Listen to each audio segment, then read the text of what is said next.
All right, folks. Yes, happy Mother's Day to all you mothers out there, all you worthy mothers out there, I should say. Happy Mother's Day. Happy Mr. Mom's Day to all you worthy fathers out there. Yes, all you single dads out there who are raising your kids on your lonesome. You know what to do. Congratulations, man. Hey, Big Daddy be the first to say, I am fucking proud of you. I love you. I love you all.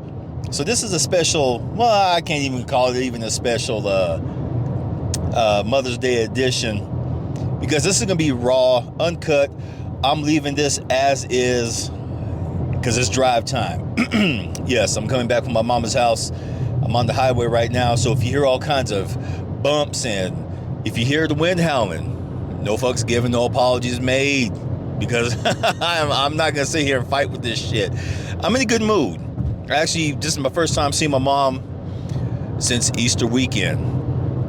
Didn't get a chance to see my brother, but I got a chance to see my mom, and we spent some time together, went to the movies. If you guys have not seen The Book Club Part 2, man, if you want a good laugh, folks, I'm telling you right now, trust me, you want to go see this. That movie was hilarious. There were some spots where you were just like, okay, did they ad-lib that shit? Or was that part of the script? What was it? Star-studded cast all the way around. It was fun. It really was.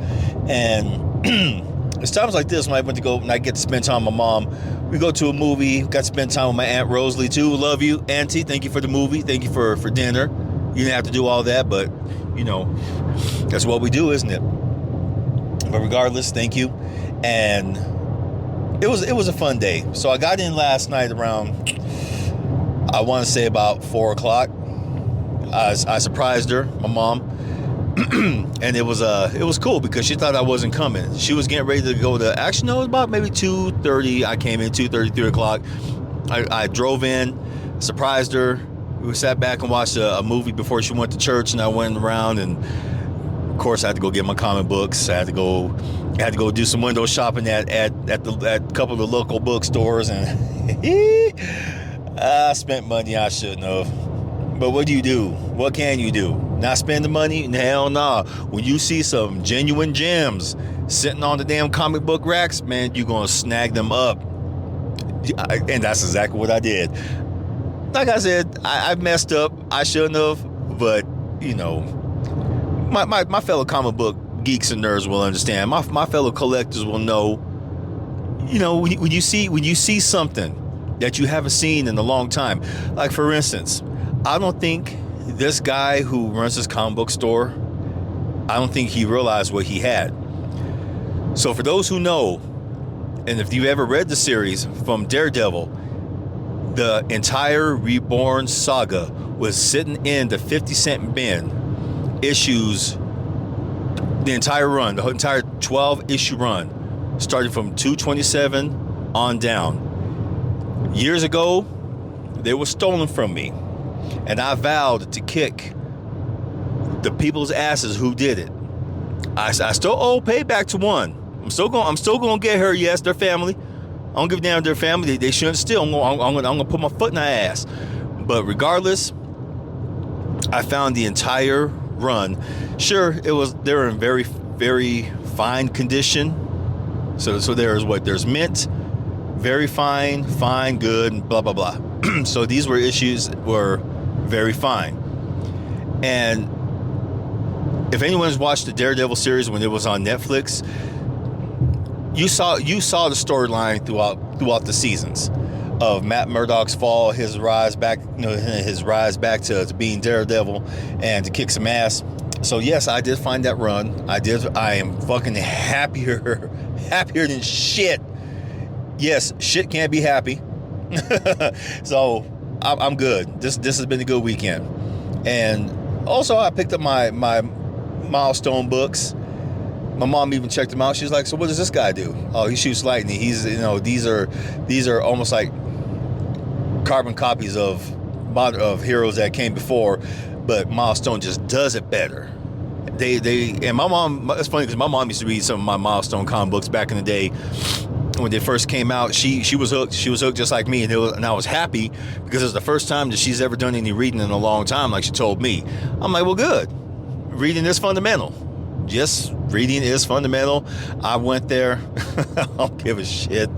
But other than that, folks, it was a good weekend. And I hope y'all had a good weekend. I hope everyone got to see their moms.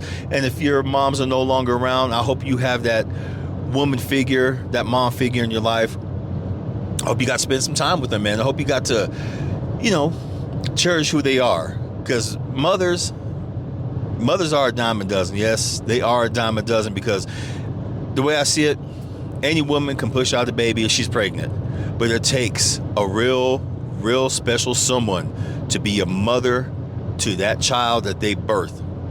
And like I said, there's a lot of I guess moms out there. To me, there's a lot of moms, but there's not enough mothers, if you know what I mean. So ask me, I'll probably go into more detail about it next time. And if you don't ask me, I ain't gonna say nothing else about it, because up next we got Father's Day. That day is kind of turned to a little bit bittersweet to me, because I've had a lot of father figures over the years, and even though I see and view, yes, seeing it. Well, no, they're not. Never mind. I view death differently. When someone dies now, I'm not sad like I used to be, because that's just their physical body that's gone. We're energy. Our souls live on forever. And when someone passes away, I view it as a transition, and I view it as a chance for me to have a different relationship with that person, a more deep spiritual relationship. And I've done this for a while. Like when my grandma passed away, yeah, I miss the hugs, I miss the kisses, I miss hearing the voice out loud. But I know deep down in the relationship that we have now, she's always with me. She's in my heart. I feel her 24/7. All the stuff that, me and my grandma, we had a very good relationship. There was some bad stuff, same with my grandpa. Same with my father. And all my fathers, some of my other mother figures, other families passed on. But because I changed my mindset into having a more spiritual relationship with people than a more physical one, I really feel my relationships are better. I feel that they're more, well, not all of them. I really feel a few of them are more intimate. They're more loving. They're more caring. And it doesn't matter what sex you are, man or woman. Yes, I say intimate, because when you share your energy with someone, you share that soul tie with somebody, it's intimate. Sure, anyone can have a intimate relationship physically, but if that's what you're thinking about, then you're missing my entire point of my story. Try having a soulful, soul tie relationship with someone. Sure, looks, everyone likes looks, but after a while, when you actually see how some people really are, I don't give a damn how goddamn beautiful, how handsome they are. When you really see them how they truly are and how ugly they are, man, you'll switch up just like I did. I used to be all about looks. When you're young, yes, you're all about looks. You're about the physicality. Some of my friends, they do that now. Oh, Philip, is he hot? You massage that guy. Is he hot? Is he this? They equate good looking, beautiful, pretty to being good. And even though some of them are like, no, I just it's just me. I just want to fuck him. I want to do this. I want to do that. Well, cool. You can fuck them all you want to, but don't come crying to me when they break your heart. And you were warned. You were warned. I don't want to hear it. I don't give a damn how much of a damn tie there is you have with somebody. As I learned last year, for men and women, there is 5 billion plus motherfuckers on this earth, and you've fallen for the sumbitch who is going to hurt you incessantly, or be a dog, or be something that's not healthy for you, something that's not right. There's all these beautiful single people out there. When I mean beautiful, I mean soulful. Looks are just a bonus. And you pick the stank motherfucking. Well, there's no one else for me. No, because you're just not. You're not looking. You're not filling them out. You're not any of that. You got to be picky. You know what I'm saying? You do have to be picky. You got to be a little conscious of who you want to spend your life with, who you want to share your energy with, because that's intimate. Your energy is intimate. And a lot of folks are just not getting that nowadays. It took me a really bad heartbreak for me to finally wake up and see that shit. And when I think about it sometimes, I'm like, man, Phil, you were a pendejo, huh? But they're all lessons, folks. They're all lessons. I'm learning not to talk bad about myself like that anymore, because I'm listening. My soul's listening. So I'm trying to think of I'm trying to just think of it as a lesson to be learned. And I did learn my lesson. It was a very heartbreaking, heart-wrenching lesson, but I learned it. I learned that, there are over 5 billion women on this planet. There's a whole bunch of single women who are around my age, someone who would like to be in a long, loving, soulful relationship.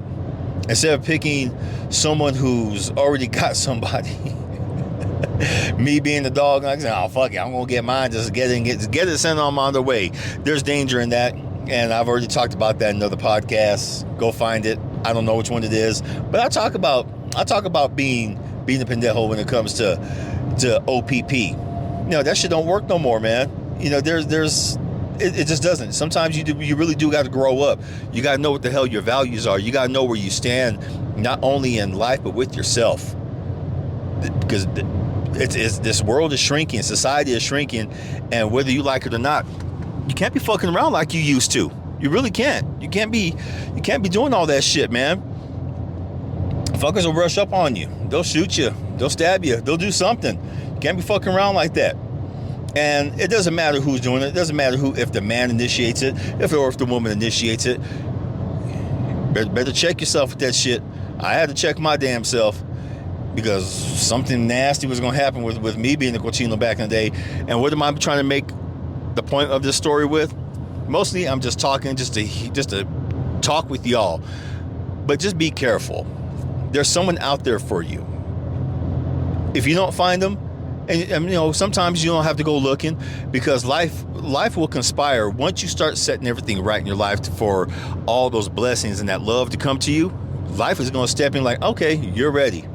Here you go. And I always think of it that way when I think of Green Lights. Green Lights is Matthew McConaughey's book. It's his autobiography. And if you don't know what Matthew McConaughey is, think of Rain of Fire, some 90s rom-com movies where he was the emasculated male coming in to save the ultra strong feminine woman who still was in her damn feelings, and yet she wanted to be saved, blah blah blah. He did a lot of those movies, okay?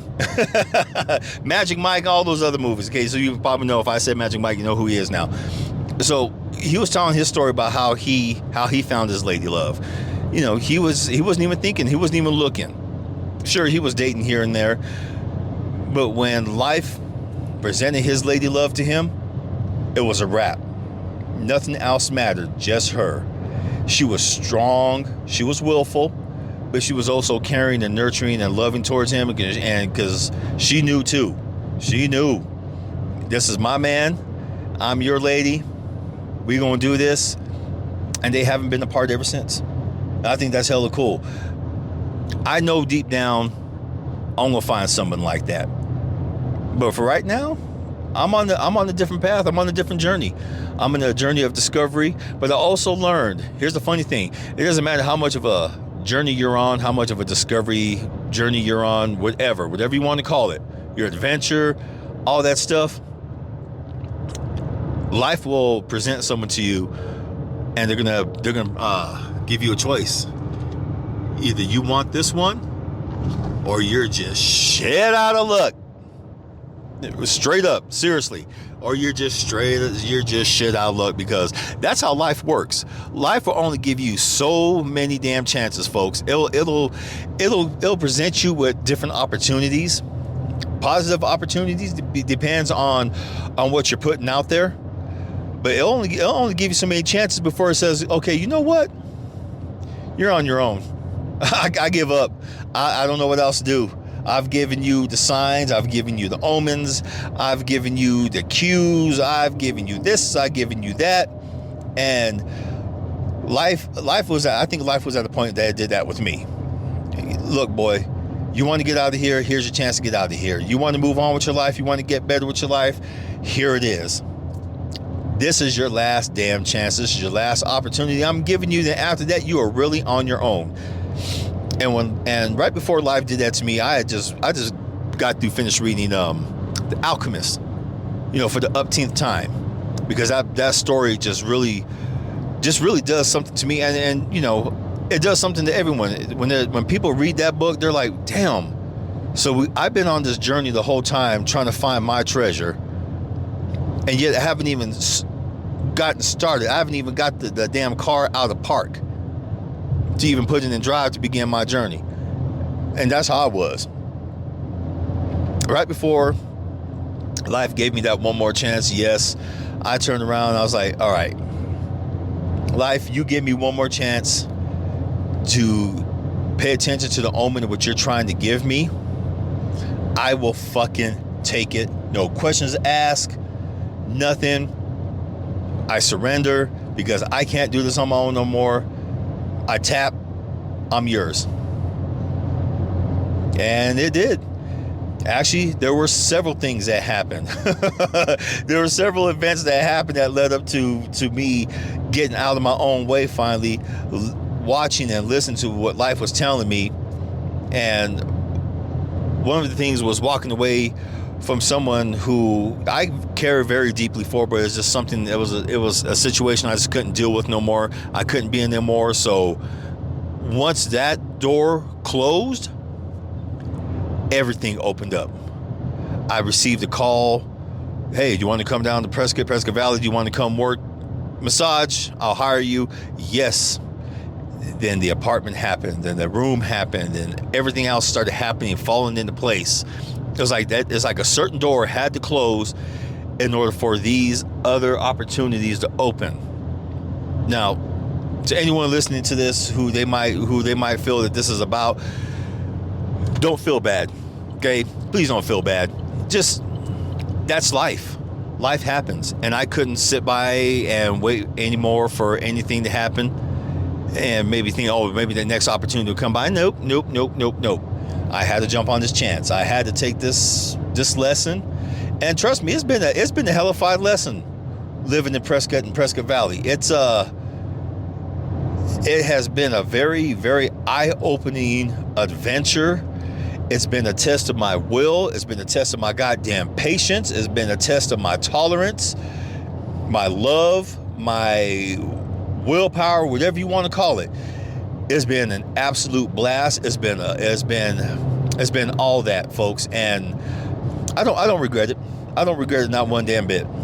So the next time life presents you with an opportunity to make better use of your time and your life, pay attention to the omens.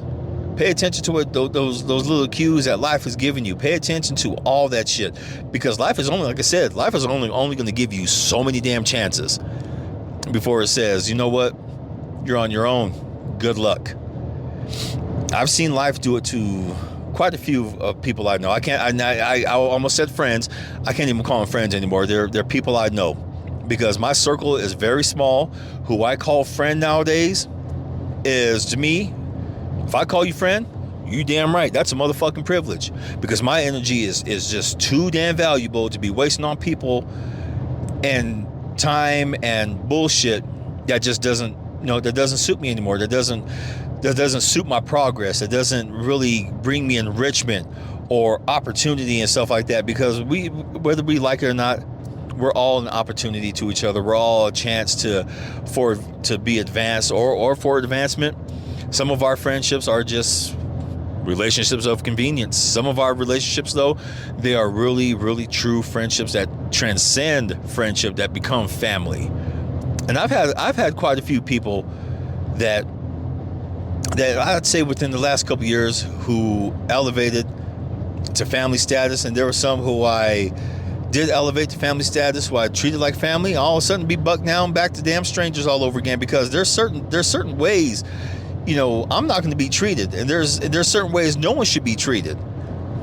If someone calls you friend, or if you call someone friend, man, honor that shit. And if you treat them like they ain't shit, if you treat them like they're always going to be there while you try to get your shit together, man, I feel sorry for you, because there's only so many chances that person's going to give you. I only speak from experience. I've done that to people, and they've flat out told me, you know what? Fuck you, boy. Fuck you. No more. We just can't do it with you no more. And I understand, because I flaked a few times on people. I've had them in a certain category, treated them a certain way, and treated others not so good who treated me right, and I failed them, and they had to walk away. Again, I don't blame them. There's people who've done that to me too, and I've had to walk away because I had to protect my peace. They had to protect their peace. So all around, everyone was protecting something. And there's nothing wrong with that. So just remember, if you want good done to you, do right by others. It is that golden rule. Do unto others as you would have them do unto you. When I was in Catholic school, that was one of the first lessons I learned. It wasn't from family, because during that time when I was a kid going to catechism. I apologize. Catechism. The steps that you take to go into Catholicism and stuff like that, where you become a member of the church and shit like that. So during those years, a lot of my family weren't trying to teach me right from wrong. They were just like, just don't do this, don't do that. If you did wrong, you got your ass beat. Like nowadays, what is that shit gonna do? Beating your kid's ass ain't gonna do nothing. They're just gonna look at you like, so you want me to call CPS on you? Okay, I can do that. Because there's those laws. You can't spank your kids no more. And there should have been other ways in the first place to manage your kids. Talk with them, show them some love. Show them right from wrong without, fucking mauling them. I'm serious. I've been mauled a few times, and I ain't gonna lie, there was a few times I actually deserved it. The rest of those, nah. But regardless, treat others the way you want to be treated. And regardless, if someone's not treating you right, treat them good anyway. Because next time they treat you wrong, you'll know, okay, am I gonna put up with this shit still, or do I walk away? Of course, that's a decision for you to make. Me, I've decided to walk away from a lot of people who weren't treating me right, because I'm worth better than that, and vice versa. In the end, we all should just be treating each other right, shouldn't we? We all should just be treating each other like human beings instead of like shit. For instance, living in Prescott Valley, people there look down and treat homeless people so bad. They treat them like they're less than nothing. They treat them like they're inhuman. And as someone who's worked in the homeless shelter field before, I have the empathy for them, because half the time it's not their fault where they're at. It really isn't. But then they start thinking that they're a danger, that they're going to hurt them, and they start carrying knives and shit like that, thinking that, so if they run up on me, I'll just stab them. Well, you know what? I will give you a little heads up. Some of those homeless folks know how to use knives too. Matter of fact, there was a couple of homeless folks when I was working at the shelter who showed me some knife techniques. And I was like, God damn, what did you do in your past life? They didn't want to talk about it, of course, and I respected that, but some of them knew some shit. They know how to protect themselves. And that's what cracks me up a lot about a lot of these so-called regular citizens. These homeless folks ain't gonna let you, put your hands on them. Some of them will fuck you up. Some of them will hurt you so damn bad you'll never want to, put your hands on another homeless person again. But some of them, I really feel they need it. I really feel some of these regular citizens need to get their ass whipped by a homeless person because they need that humble pie. They need to realize that, just because they ask you for money, if they ask you, hey, you know what, I really am hungry. Do you have a few dollars? And instead of saying, the fuck you get a job, if you have time to beg, you have time to go get a job, they don't need to hear that right now. Help him or her out. Just help them out. In Prescott and Prescott Valley, of course, a lot of them have to get racial with it, and they've even told me, past co-workers, past and a few present co-workers, well, you know who the majority of the homeless are, don't you? And I play dumb. I kind of play dumb. I know what they're trying to get at. So no, we know. What do you mean? You know who the majority of the homeless folks are. My dealings with homeless people in the past and present have all been white folks. Seriously, they've all been white folks, and that is the majority population of the homeless today. It's a very small percentage of people of color, Native, Black, Mexican, other. So when they get to talking that shit to me about, the racial disparities of homeless, and I tell them the breakdown, they get quiet. They don't believe it. They're like, you're just saying that because, well, just because. No, I'm not saying it just because. Tell me why. Tell me exactly what you think. We're talking real talk right now. No, say your shit. Say your piece. What's up? Of course they don't. They stop, and I don't know. It's those kind of conversations that get started and they don't get finished, and they piss me off. Because I'm not going to be quiet, because I do know what I'm talking about when it comes to those issues, because I've worked with homeless people before. Not all of them are on drugs. Not all of them want to get drunk all the time. There's a lot of them, they want to get back on their feet. I have met more former rich, millionaire and billionaire homeless people than I have met mentally ill homeless people who just decided, fuck this shit. I don't want to be a bother to nobody. A lot of people lost their homes, they lost their money, they lost their spouses, they've lost it all. And there's a lot of them I feel bad for. And if it was up to me, if I had the money, I would build a big old homeless shelter where I would do straight up rehab. I would, teeth, medical care, fucking just help them get on their feet again, get them right so they can get back out there. Like I said, it's not their fault. It really isn't, folks. It's not their fault. And some of them just make bad decisions, and a lot of just bad people in their lives capitalize on that shit. They turn dirty on them, and half the time it's by the people that they love. I've met a few homeless people. They're in hiding. And when I found out who some of these homeless people are, I'm like, whoa, okay, yeah, quiet as kept. Cool. I ain't gonna say shit. But good luck to you. I wish you well. You're not gonna say who I am? Nope. And sometimes you're not gonna tell anybody. Yeah, there's that male and female voice of people who you wouldn't believe are homeless. Man, some people whose names have just disappeared over the years. Let's just say some former popular people who are now homeless who I've ran into over the years, and it's sad. It's sad. I wish them well though. And I know a lot of folks, well, what about the soldiers who get homeless? Hey, it doesn't matter if you're a soldier, millionaire, billionaire, former husband, former wife, what you lost, what you didn't lose, or how you chose your life to live. It doesn't matter. Being homeless is being homeless, and it sucks. I had a brief experience being homeless. It sucked. Never again will that happen to me. I refuse. My brain is too damn good to let that happen again. And that's me being real about it. It's not going to happen.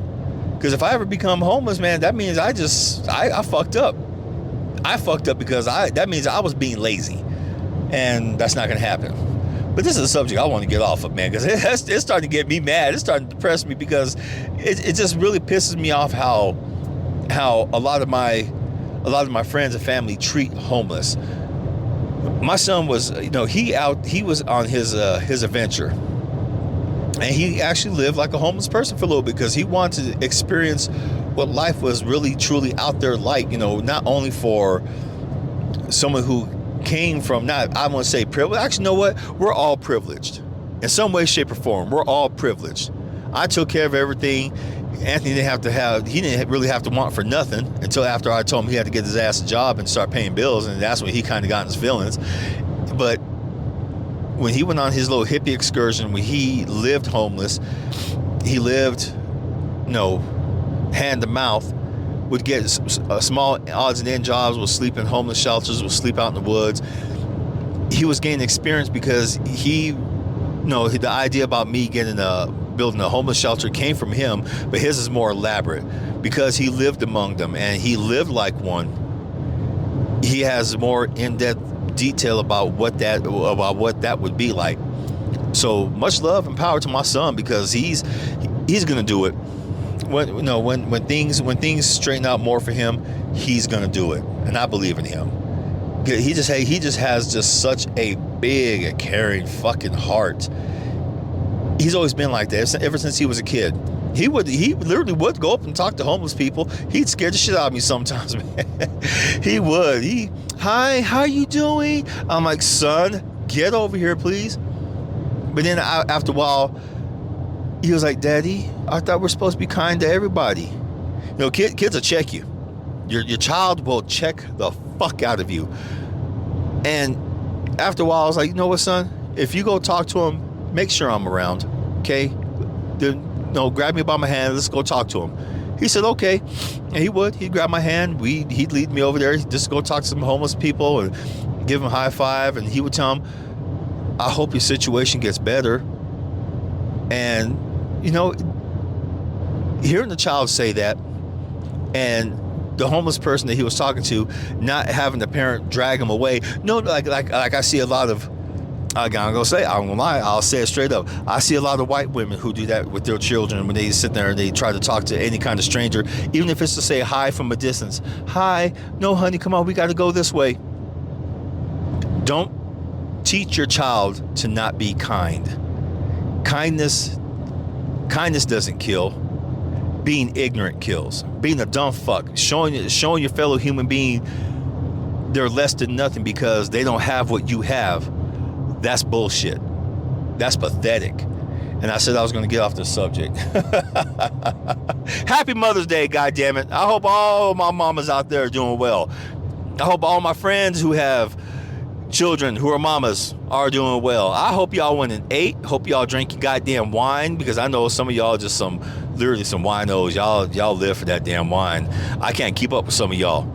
Come on, Phil, let's go have a glass. No. You've already had 2 bottles. So what's one more? A lot. Because I'm not drinking and driving, and fuck no. Well, you can stay here. No, it's even worse idea. Even worse. Because you know what's going to happen. You know what's going to happen. And that shit ain't happening. Fuck that. I got to keep my nose clean, man. I ain't down with that shit no more. Fuck that. Fuck OPP. Anyway, there is one Q&A I want to do. Okay. And I'm sitting here looking. Yes, I am kind of scrolling on my damn phone because I got my new setup, my Rode wireless go-to, completely unsponsored. I just wanted to give it a shout out because this is a badass little device. It really is. It's fucking cool, and it sounds good. It doesn't matter where you hold the microphone. It's it picks it up. It picks up the voice. So crisp, so clear. I love it. I just absolutely love it. Let me look at the sign real quick, folks. Men's to Prescott. Okay. Entering Yavapai County. Yay. So I'm starting to actually see this place as home now. As much as this place gets on my nerves, as much as this place gets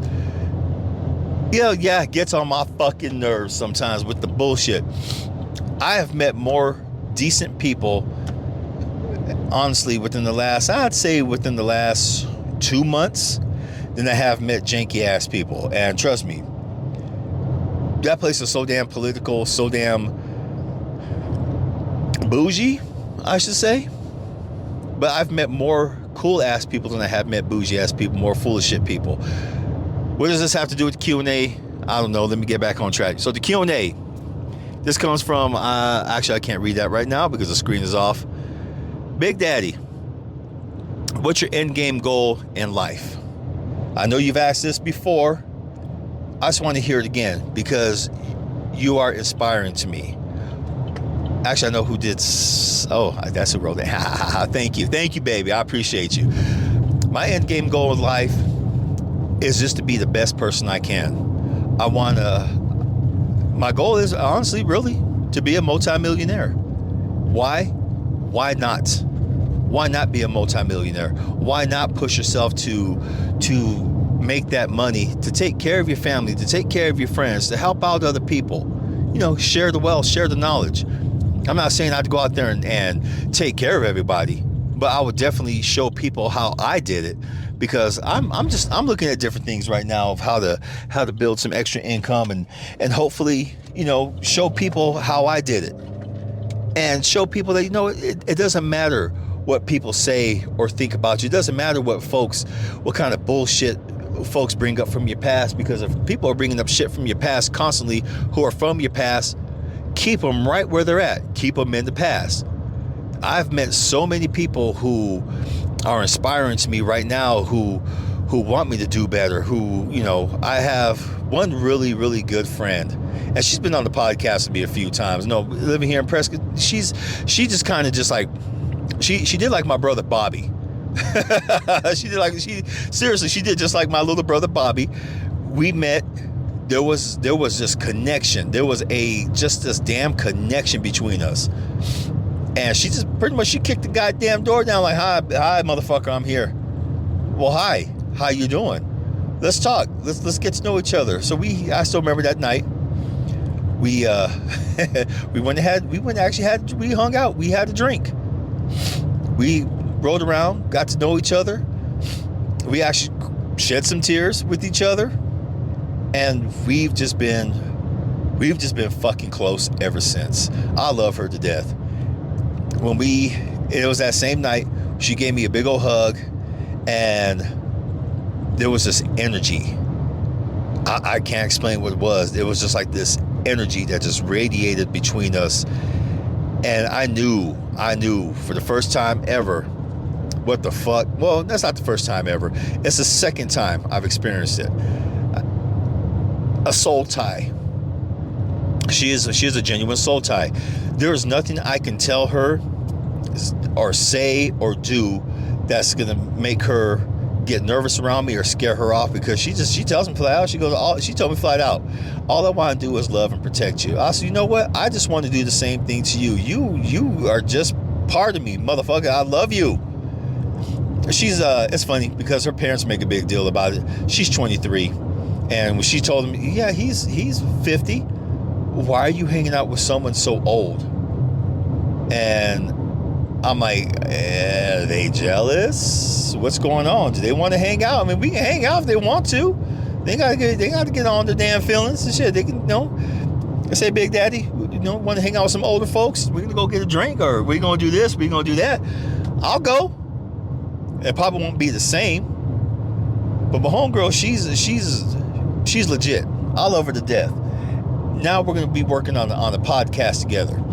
We're throwing around ideas. We were laughing about a whole bunch of stuff, and like, you know what kind of cool ass podcast would that be to talk about the generational gap between yours and mine? Shit that was done back in the day, shit what's going on now. What kind of fun shit would that be? And for the first time, it felt good. It felt good talking about this stuff. It felt good because I was like, you know what? This is something that I'm a collaborator. I love working with people. I love working, you know, on getting shit done with others who see eye to eye. I don't like working with people if it's their way or no way. If it's, we got to do this, we got to do that. How come this? How come that? No, hey, you know what? Thank you for your idea, but you know what? We're going to go this route. Then why the fuck did you ask me? Why in the fuck did you ask me if this is what you want to do? Don't do me like that. She's not doing me like that. We tossed around ideas. There were some ideas we both loved, some ideas we just liked, some ideas we're just like, fuck that. But I can honestly tell that this is going to be first true collaboration with someone in a long time that I'm actually going to enjoy, have fun with. It's going to be a blast. So when the shit happens, folks, well, it is happening. It is happening. We just got to start getting some podcasts underneath our belt. I love the format we're going to do. I just love everything about it. It's going to be fun. It probably will be under the Papa Dukes Inc. banner, but this is me and her. This is our collaboration. This is gonna be our how can I say it? This is gonna be our Rocky and Bullwinkle. All the old heads like me will get it. All you young cats are gonna be like, what the fuck is Rocky and Bullwinkle? It's gonna be Ren and Stimpy. It's gonna be fucking, I'm trying to think of the damn name. I see the sun bitches in my head, but I just can't get it out because I'm looking at a very gorgeous blue sky, the sunset kicking in, and this warm ass weather. It's just nice out here. I'm just feeling the moment, folks. I'm just happy as hell to see my mom and spend some time with her. Everything today just fell into place. And it's times like this where I'm just beyond grateful to be in this time, place, and space with love and caring, gratitude, fucking horniness. Yes, I said horniness. Because I don't know, it's just a feeling. Some of y'all gonna be like, what the fuck? What the hell does this have anything to do with the question of the day, or the question that someone asked you? I don't know. But I love you all. I'm just gonna get off this because I'm just gonna sit back, roll down the windows, blast my music, and just enjoy the rest of the ride home. I hope you all have had a good and beautiful, very, very beautiful, very productive, very loving Mother's Day with your moms or your mother figures. And folks, as always, like and subscribe. Please, please. I love you forever. We love you a long time. If you're still listening to this, stay tuned. Big Daddy has a whole bunch of new shirts, hoodies, even joggers coming down the line on the shop. I've been busy. These last couple of days, I have been absolutely busy. Well, for one, I don't want the shop to go away. I love being creative. Two, I have been creative the last couple of days. I've actually helped some other people on their podcast do some audio, do some voiceover, and it's been fun. I've been having fucking fun. I love being creative. Three, I just love life. No other reason. I just love life, and you should too. And I love you all. Thank you for listening. Gonna peace out, and as always, mwah! Peace.